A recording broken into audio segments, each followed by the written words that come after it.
Number 8, we're given a mixing problem to model. We have a tank that contains 500 gallons, capacity of 500 gallons. It contains 200 gallons to start out with, so the water's up to some level. And then we've got water pouring in at a rate of at a rate of 3 gallons per minute, but that has 1 pound of salt per gallon in it, so that's coming in. And then we have some water leaving. That's only leaving at 2 gallons per minute, so it's actually filling up faster than it's leaving, which means we are going to see the water rise, the liquid, I should say, the brine rise in this container. But we want to write an initial value problem model for the amount of salt in the tank at time t.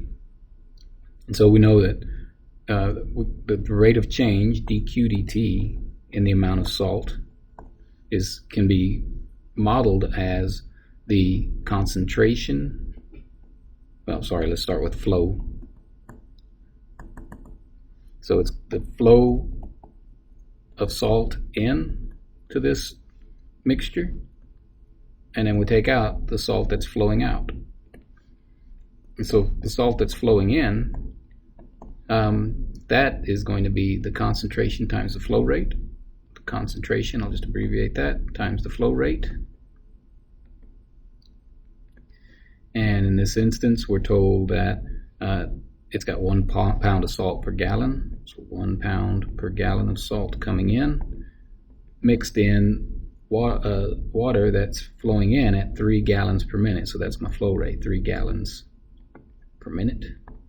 And we can see that canceling out the units of gallons there, we end up with a flow in of salt of 3 pounds per minute. Then we got salt flowing out. Same idea, it's concentration times the flow rate out. And in this case, the flow rate's the easier one, so let's do that first. We're told it's flowing out at a rate of 2 gallons per minute, the liquid is. And so we need to figure out the concentration of the salt, of the mixture that's flowing out. And so that's going to be the total number of gallons, the total amount of salt, which is represented by Q. So that's the pounds of salt. And then we need to figure out how many gallons of liquid are in this container. Well, as we said, it starts with 200, and then we're pouring in 3 gallons while we're only losing 2 gallons. So every minute we're picking up an extra gallon. So we start out with 200 gallons, and every minute we pick up an extra gallon. So after t minutes we pick up t more gallons. So this would represent the concentration of the salt in that liquid. And so canceling out the gallons, we get 2Q over 200 plus T, again in pounds per minute. So plugging that into my statement here, that tells me that the flow rate, Q prime, I'll just go ahead and use prime, the change in salt is going to be 3 pounds per minute flowing in minus the 2Q over 200 plus T that's flowing out. And we know that initially there's 100 pounds, so that's not Y, it's Q, but Q of 0, we initially have 100 pounds of salt. So that's part A. Part B, we want to solve this differential equation. And if you look carefully, you can see this is a first order linear. So I can bring the Q to the other side. Here's what I'll have, plus 2 over 200 plus T times Q equal 3. So I'll get my integrating factor, call it R. Remember that is e to the integral of this coefficient function, 200 plus T. Integrating that, I get e to the 2 times natural log of 200 plus T. And I'll bring the 2 up as an exponent on that natural log, so this is going to be e to the natural log of 200, try to fix that, 200 plus T squared. And now the e and the natural log being inverse functions tells me my integrating factor is 200 plus T squared.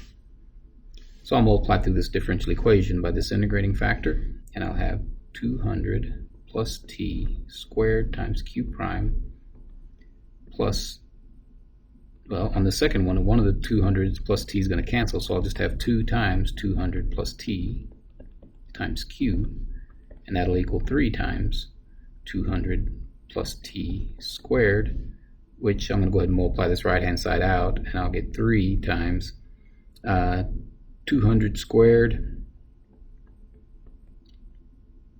I've got my square in the wrong place, sorry. There, 200 plus t squared. Anyway, I get 200 squared plus 400t plus t squared. It'll just be easier to integrate. So now my next step, I know that this left-hand side is going to turn into the derivative of the product of my integrating factor and q,